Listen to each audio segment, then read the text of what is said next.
Si tu n'as jamais mangé de carottes, c'est parce que tu ne les as jamais préparées comme ça. Pour la recette d'aujourd'hui, je vais couper 3 carottes en plusieurs morceaux, comme ceci. J'adore manger des recettes avec de la carotte. Connais-tu une recette similaire pour que je puisse la faire aussi? Ainsi, je vais mettre les morceaux dans une grande casserole. Après cela, je vais remplir la casserole avec de l'eau, pour la couvrir et laisser tout cuire pendant 15 minutes. Après ce temps, je vais transférer seulement la carotte dans un autre récipient. Maintenant, je vais ajouter 300 g de pois chiches. Ainsi, je vais bien écraser les ingrédients.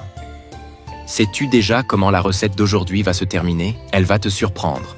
Je vais ajouter 150 g de mozzarella, une tasse et demie de farine de maïs.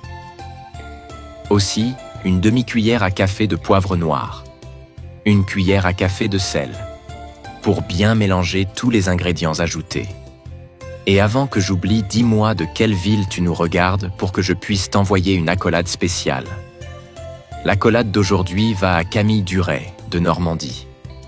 Je suis heureux que tu apprécies nos recettes. Après cela, je vais prendre une portion de ce mélange pour la façonner en boule. C'est ma partie préférée de cette recette, car c'est très amusant de façonner la pâte. Tu vas adorer aussi.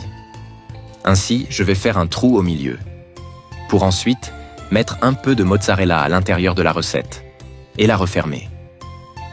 J'adore préparer cette recette pour manger les après-midi de week-end en regardant un film. Ma famille me demande toujours d'en faire plus tellement c'est délicieux. Avec cette partie prête, je vais la mettre dans un autre récipient et je vais refaire ces étapes avec le reste du mélange préparé.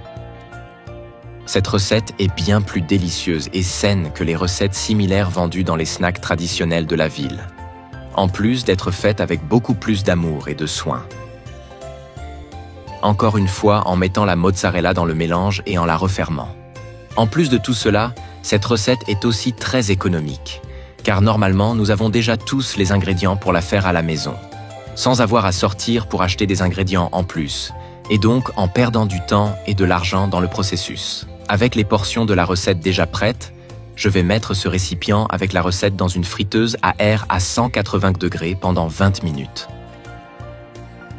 Pour compléter la recette, tu peux ajouter du ketchup. Regarde comme la recette d'aujourd'hui devient belle.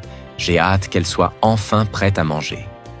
Je suis sûr que tu as déjà l'eau à la bouche rien qu'en voyant comment elle devient. Tu vas adorer voir le résultat final.